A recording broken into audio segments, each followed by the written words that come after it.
Best rice item ಮಾಡಿದ್ದೀನಿ. ಬ್ರೇಕ್ಫಾಸ್ಟಿಗೂ ಆಗುತ್ತೆ, lunch box, ಮನೆಗೆ ನೆಂಟರು ಬಂದರೂ ಕೂಡ ಆಗುತ್ತೆ. ಹಾಯ್ ಹಲೋ ಎಲ್ರಿಗೂ ನಮಸ್ಕಾರ. ಎಲ್ಲರೂ ಹೇಗಿದ್ದೀರಾ? ನಾನು ಚೆನ್ನಾಗಿದ್ದೀನಿ. ನೀವೆಲ್ಲರೂ ಚೆನ್ನಾಗಿದ್ದೀರಾ ಅಂತ ಭಾವಿಸ್ತೀನಿ. ಪ್ರತಿಯೊಬ್ಬರು ಚೆನ್ನಾಗಿರಬೇಕು. ಈ ಥರ ಸಾಸ್ ಮಾಡಿಕೊಂಡ್ರೆ 15-20 ನಿಮಿಷದಲ್ಲಿ ಒಳ್ಳೆ ಒಂದು ರೈಸ್ ಐಟಮ್ ರೆಡಿ ಆಗುತ್ತೆ. ಇವಾಗ ನೀರು ಕಾದ್ಮೇಲೆ ಒಣಮೆಣಸಿನ್ಕಾಯಿ ಇದೆಯಲ್ಲ, ನಾನು ಬ್ಯಾಡಗೆ ಮೆಣಸು ತೊಗೊಂಡಿದ್ದೀನಿ.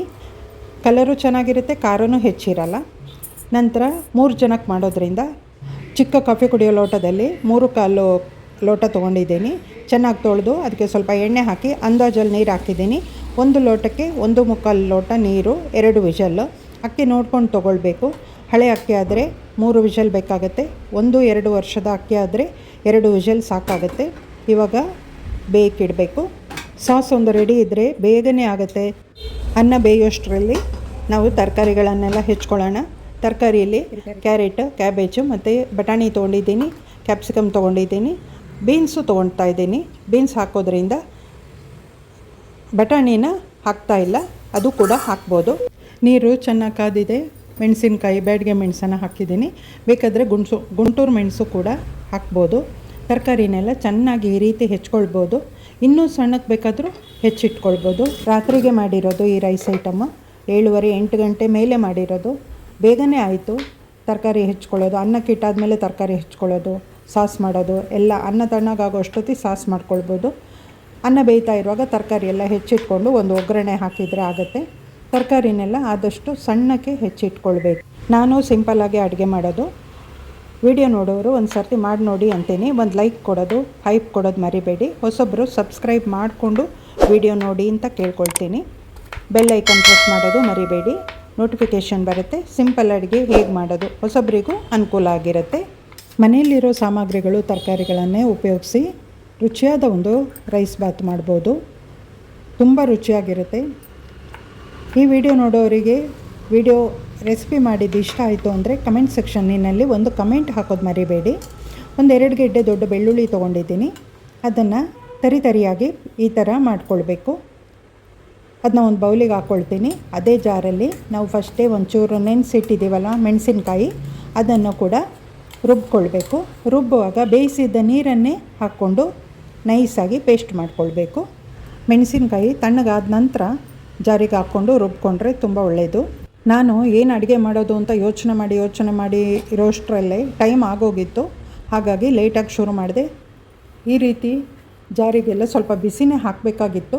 ಅನ್ನ ಆಗಿದೆ. ಇವಾಗ ಅದನ್ನು ತಣ್ಣಗಾಗಲಿಕ್ಕೆ ಒಂದು ತಟ್ಟೆಗೆ ಹಾಕ್ಕೊಳ್ತಾ ಇದ್ದೀನಿ. ಅನ್ನ ಇದರಲ್ಲಿ ಚೆನ್ನಾಗಿ ತಣ್ಣಗಾಗಬೇಕು. ಸಾಸ್ಗಳು ತೊಗೊಂಡಿದ್ದೀನಿ.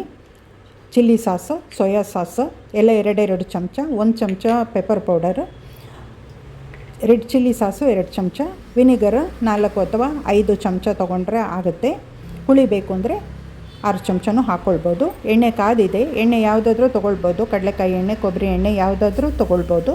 ಅದಕ್ಕೆ ತರಿಯಾಗಿ ಮಾಡಿಟ್ಟಿದ್ದೀವಲ್ವ ಬೆಳ್ಳುಳ್ಳಿ, ಅದನ್ನ ಹಾಕಿ ಒಂದು ಸ್ವಲ್ಪ ಹುರ್ಕೊಂಡಾದ ನಂತರ ರುಬ್ಬಿಟ್ಟಿರೋ ಮೆಣಸಿನ್ಕಾಯಿ ಪೇಸ್ಟ್ ಹಾಕ್ಕೊಂಡು ಅದಕ್ಕೆ ಪುಡಿಗಳು, pepper powder, vinegar, soya sauce, red chilli sauce, ನಂತರ ಗ್ರೀನ್ ಚಿಲ್ಲಿ ಸಾಸ್ ಹಾಕ್ಕೊಳ್ಬೇಕಾಗತ್ತೆ. 2 ದೊಡ್ಡ ಗೆಡ್ಡೆ ಬೆಳ್ಳುಳ್ಳಿ ಮತ್ತು 50 ಗ್ರಾಮ್ ಬ್ಯಾಡಗೆ ಮೆಣಸು ತೊಗೊಂಡಿರೋದ್ರಿಂದ ಇಷ್ಟಿಷ್ಟು ಸಾಸುಗಳು, 1 ಚಮಚ ಪೆಪ್ಪರ್ ಪೌಡ್ರ್ ಎಲ್ಲ ಹಾಕಿದರೆ ಸಾಕಾಗತ್ತೆ. ಸೋಯಾ ಸಾಸು, ಚಿಲ್ಲಿ ಸಾಸು ಎಲ್ಲ 2 ಚಮಚ ಹಾಕಿದರೆ ಸಾಕು. ಇವಾಗ 2 ಟೀ ಸ್ಪೂನು ಸಕ್ಕರೆ ಹಾಕ್ತಾಯಿದ್ದೀನಿ. ಸಣ್ಣ ಸ್ಪೂನ್ ಆಗಿರೋದ್ರಿಂದ 2 ಸ್ಪೂನ್ ಹಾಕಿದ್ದೀನಿ. ಇಲ್ಲಿ ಉಪ್ಪು ಹಾಕ್ಕೊಳ್ಬೇಕು. 1-2 ಅಥವಾ 3 ಚಮಚ ಹಾಕ್ಕೊಂಡ್ರೂ ಆಗುತ್ತೆ. ಆಮೇಲೆ ಅನ್ನಕ್ಕೆ, ತರಕಾರಿಗೆ ನೋಡ್ಕೊಂಡು ಹಾಕಿದರೆ ಉಪ್ಪು ಸರಿ ಹೋಗುತ್ತೆ. ಸಾಸ್ ರೆಡಿ ಆಗಿದೆ. ಈ ಥರ ಸಾಸ್ ಮಾಡಿ ಇಟ್ಕೊಂಡ್ರೆ ಯಾವಾಗ ಬೇಕಾದರೂ ರೈಸ್ ರೆಡಿ ಮಾಡ್ಕೊಳ್ಬೋದು. ಇವಾಗ ಕೊಬ್ಬರಿ ಎಣ್ಣೆ ಹಾಕ್ಕೊಳ್ತಾ ಇದ್ದೀನಿ. ಎಣ್ಣೆ ಚೆನ್ನಾಗಿ ಕಾದಿರಬೇಕು ಮತ್ತು ಹೈ ಫ್ಲೇಮ್ ಇರಬೇಕು. ಫಸ್ಟು ಕ್ಯಾಬೇಜನ್ನು ಚೆನ್ನಾಗಿ ಹುರ್ಕೊಳ್ಬೇಕು. ಫ್ಲೇಮ್ ಹೆಚ್ಚಿದರೆ ಚೆನ್ನಾಗಿ ಕ್ರಿಸ್ಪಿಯಾಗಿ ತರಕಾರಿ ಹುರ್ಕೊಳ್ಬೋದು. ಆನಂತರ ಬೀನ್ಸ್ ಹಾಕಿ ಹುರಿತಾ ಇದ್ದೀನಿ. ಲಾಸ್ಟಿಗೆ ಕ್ಯಾರೆಟ್, ಕ್ಯಾಪ್ಸಿಕಮ್ ಹಾಕಿ ಹುರ್ಕೊಳ್ಳೋದು. ರುಚಿಗೆ ತಕ್ಕಷ್ಟು ನೋಡಿಕೊಂಡು ಉಪ್ಪು ಹಾಕ್ಕೊಳ್ಬೇಕು. ತರಕಾರಿಗೆ ಮಾತ್ರ ಉಪ್ಪು ಹಾಕ್ತಾಯಿದ್ದೀನಿ. ಆನಂತರ ನೋಡಿ ಹಾಕ್ಕೊಳ್ಬೋದು. ಇಲ್ಲಿ ತರಕಾರಿ ಚೆನ್ನಾಗಿ ಹುರಿದಾಗಿದೆ. ಸಾಸ್ ಹಾಕ್ಕೊಳ್ಳೋಣ. ನಾನು 4 ಚಮಚ ಸಾಸ್ ಹಾಕ್ಕೊಳ್ತಾ ಇದ್ದೀನಿ. ಚೂರು ಖಾರ ಜಾಸ್ತಿ ಬೇಕು ಅಂದರೆ ಇನ್ನೊಂದು ಸ್ಪೂನ್ ಹಾಕ್ಕೊಳ್ಬೋದು. ಸಾಸ್ ಹಾಕಿದ ನಂತರ ತರಕಾರಿನ ಚೆನ್ನಾಗಿ ಒಂದು ಸರ್ತಿ 2 ಸರ್ತಿ ಹುರ್ಕೊಂಡಾದ ನಂತರ ಚೆನ್ನಾಗಿ ತಣ್ಣಗಾದ ನಂತರ ಅನ್ನ ಬೆರೆಸ್ಕೊಳ್ಬೇಕು. ಚೆನ್ನಾಗಿ ಉದುರುದ್ರಾಗಿ ಉದ್ದುದ್ದವಾಗಿ ಅನ್ನ ಆಗಿದೆ. ಇಲ್ಲಿ ಸೋನಾ ರೈಸು ತೊಗೊಳ್ಬೋದು, ಯಾವುದಾದ್ರೂ ಇಷ್ಟವಾಗಿರೋದು ನಮಗೆ ರೈಸ್ ಹಾಕ್ಕೊಂಡ್ರೂ ಆಗುತ್ತೆ. ಚೆನ್ನಾಗಿ ಮಿಕ್ಸ್ ಮಾಡ್ಕೊಳ್ಬೇಕು. ಇಲ್ಲಿ ಶೆಜ್ವಾನ್ ರೈಸ್ ರೆಡಿಯಾಗಿದೆ. ತುಂಬ ರುಚಿಯಾಗಿ ಉದುರುದ್ರಾಗಿ ಬಂದಿದೆ. ಅದರ ಮೇಲೆ ಒಂದು ಸ್ವಲ್ಪ ಕೊತ್ತಂಬರಿ ಸೊಪ್ಪು ಹಾಕ್ಕೊಳ್ಳೋಣ. ಈ ವಿಡಿಯೋ ಎಲ್ರಿಗೂ ಇಷ್ಟವಾಗಿದೆ ಅಂತ ಭಾವಿಸ್ತೀನಿ. ಇಷ್ಟವಾದವರು ಶೇರ್ ಮಾಡೋದು, ಸಪೋರ್ಟ್ ಮಾಡೋದು ಮರಿಬೇಡಿ. ಎಲ್ರಿಗೂ ಧನ್ಯವಾದಗಳನ್ನು ಹೇಳ್ತಾ ಪೂರ್ತಿ ವಿಡಿಯೋ ನೋಡಿ ಅಂತ ಕೇಳ್ಕೊಳ್ತೀನಿ. ನನ್ನ ಚಾನಲ್ ಪೇಜು ಫಾಲೋ ಮಾಡಿ ಅಂತ ಕೇಳ್ಕೊಳ್ತೀನಿ.